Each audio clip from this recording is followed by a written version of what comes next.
the loss of my mom, actually, right? So the loss of a loved one.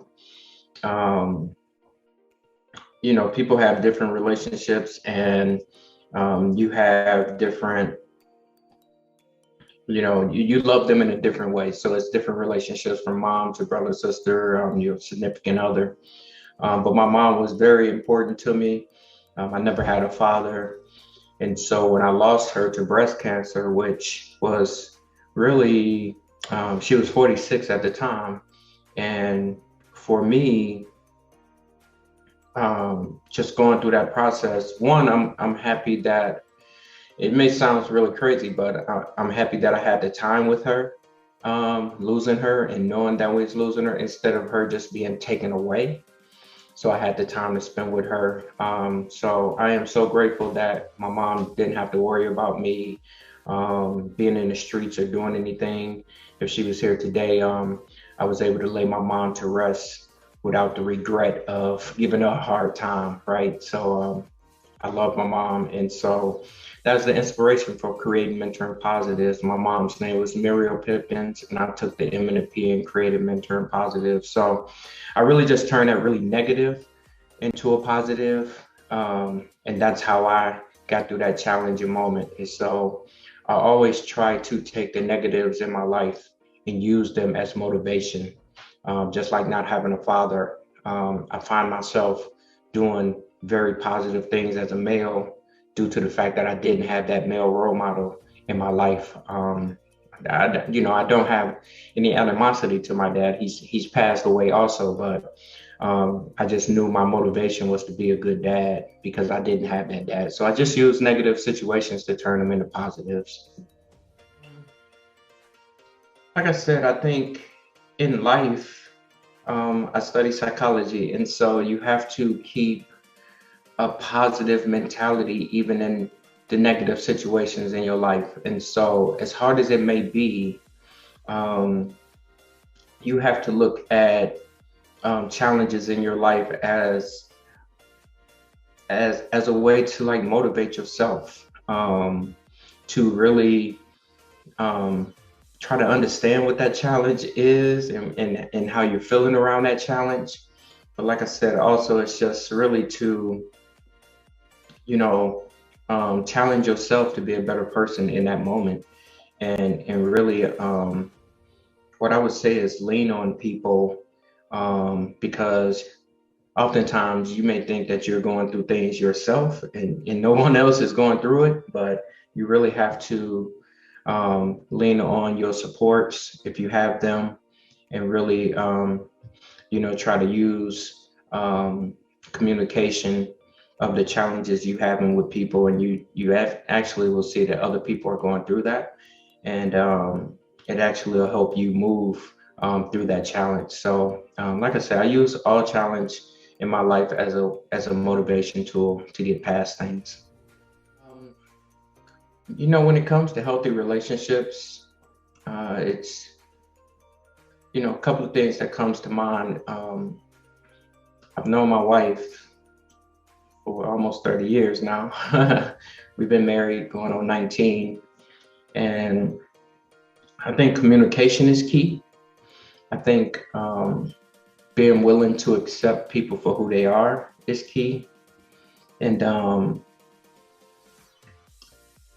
I think to have a healthy relationship, you gotta express your wants, your needs, and who you are as a person. And so your values to make that relationship healthy, whether it's with your significant other or people outside of your household, whether it's at work, friends. You have to be honest, even though you may have hard conversations in those relationships, or you might have conflict. You have to communicate to people how you're feeling, and like I said, really be accepting of who that person is, and you're really just caring about people. We oftentimes don't take the time to see people for who they are, um, and we are pretty judgmental when it comes to people. And more than likely, if you're having some strife in your relationship, is because there was a miscommunication. And, we have to take that time to actively listen to people. And so, I've always had a very calm demeanor. I think it goes a long way.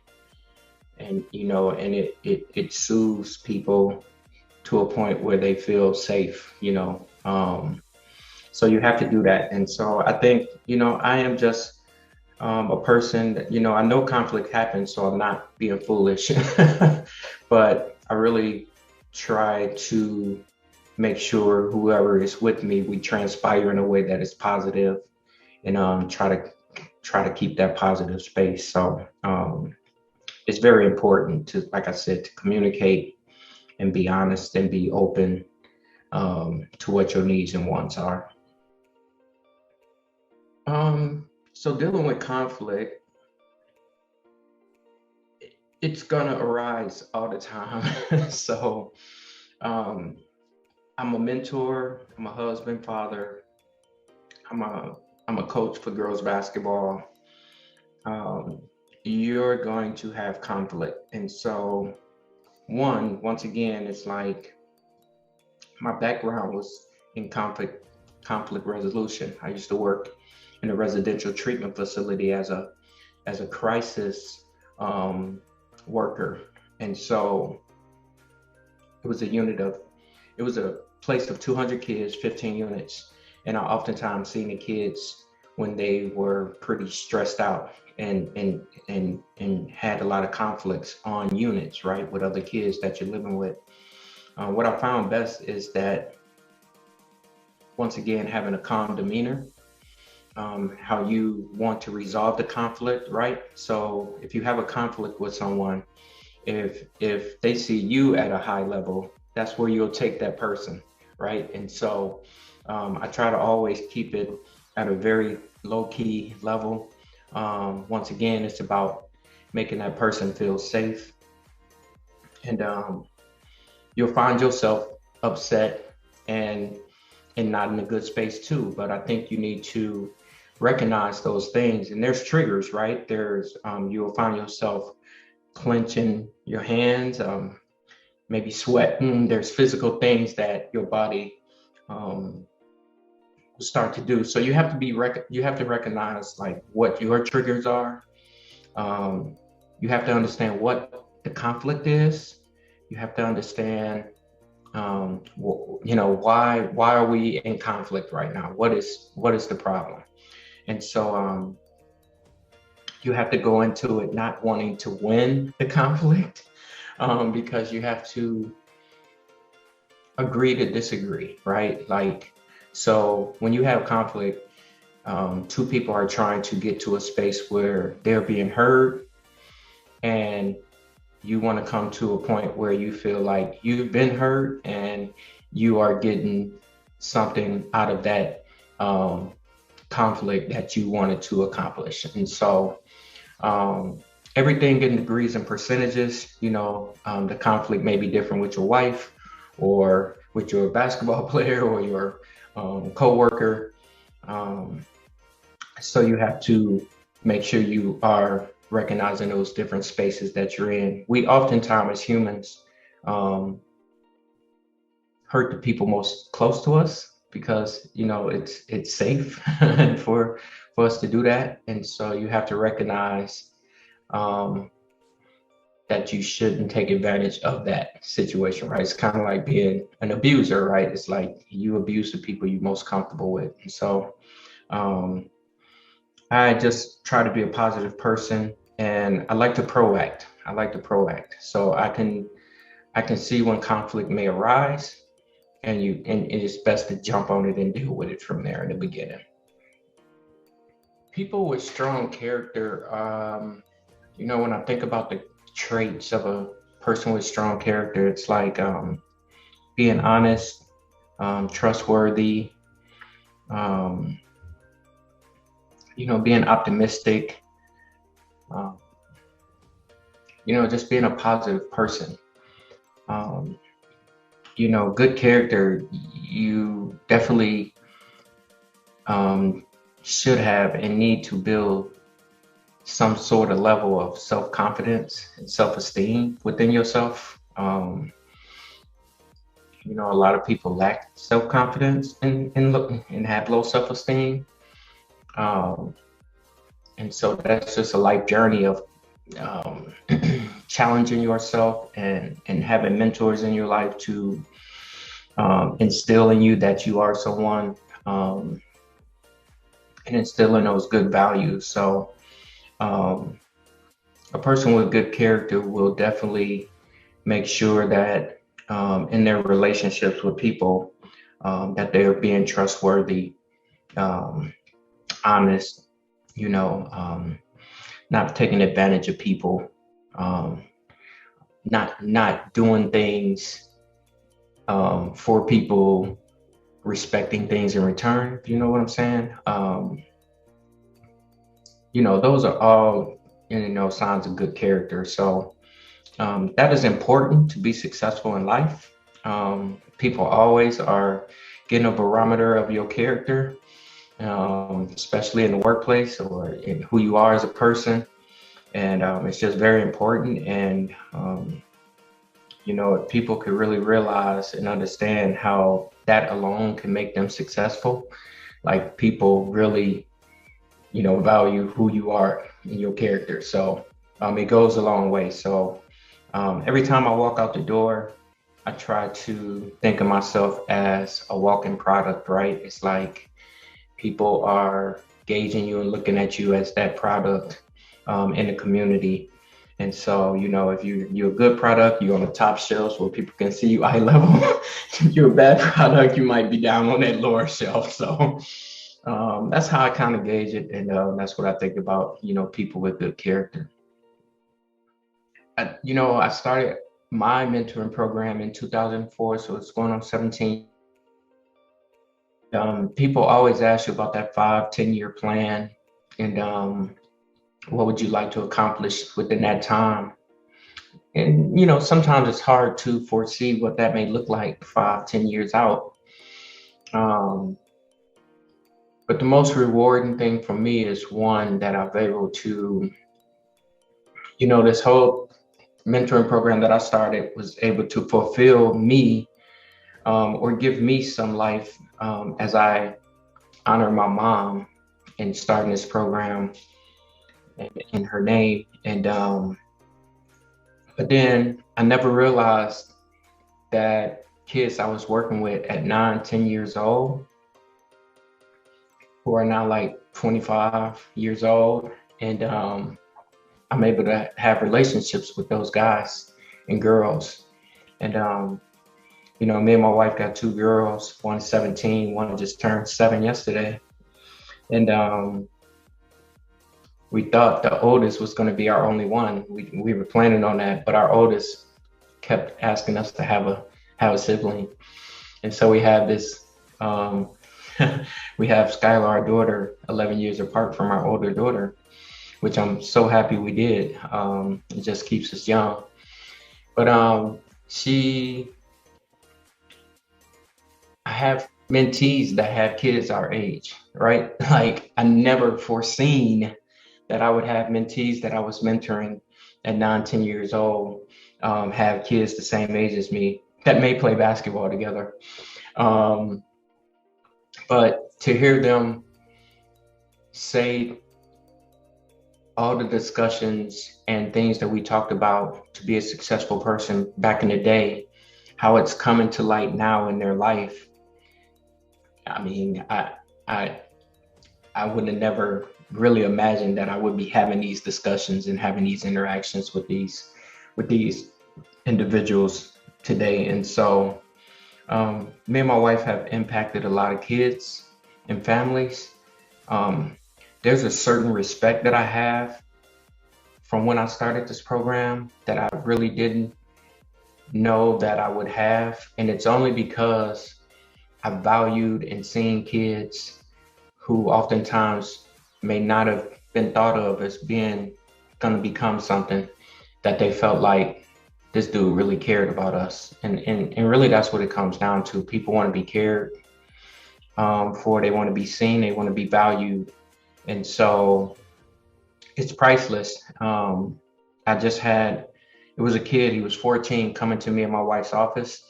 And when he first stepped in there, he didn't want anything to do with us.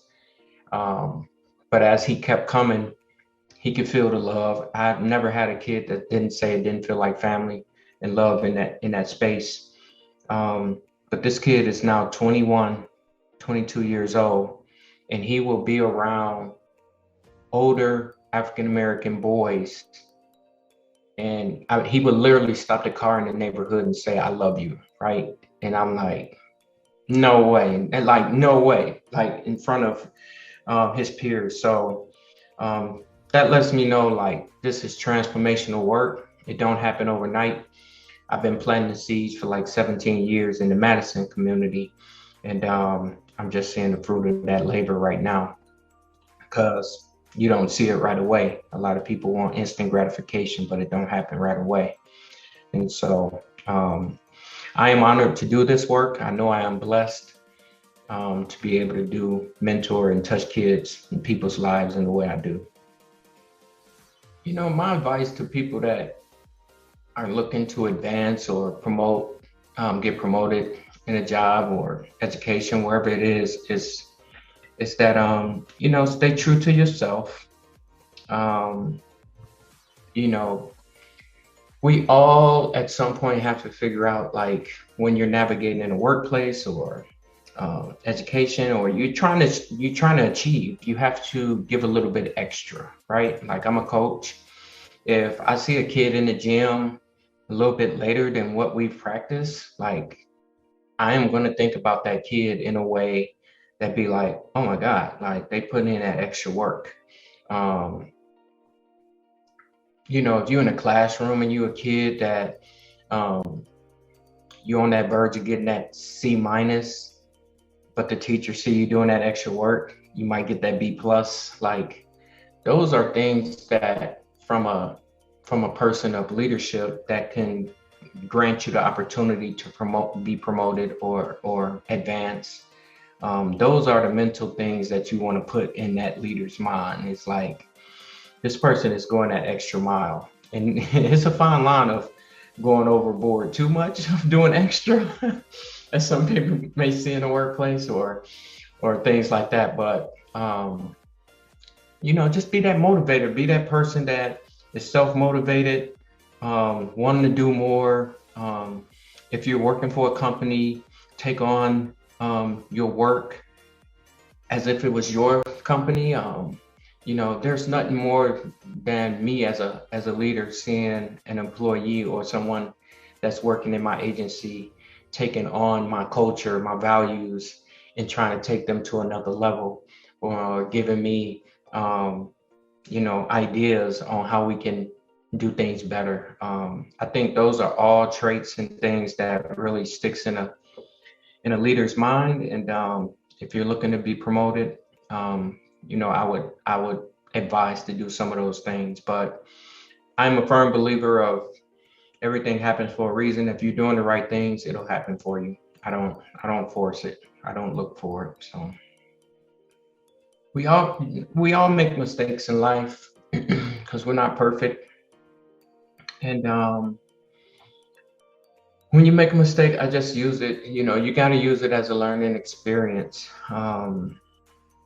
You know, it really, you know, we are our hardest, most critical critic, right? Like, we are so tough on ourselves. We are so hard on ourselves as humans and individuals. So in due time, time tends to heal all things, everything again in degrees and percentages. So if you made a mistake and you messed up, try to make your amends, you know, to whatever the party is. Really be when you make those amends, really do it from the heart. Um, really be true and authentic about it. And over time, as you learn from that situation, offer um, advice to others as you went through that life moment of making a mistake, and really just do whatever you can to get better from it. So just really um, trying to walk that line of not going down that road and that path again. Um, so just being true and honest to yourself when you make those mistakes, and try to make amends wherever it be that you made the mistakes.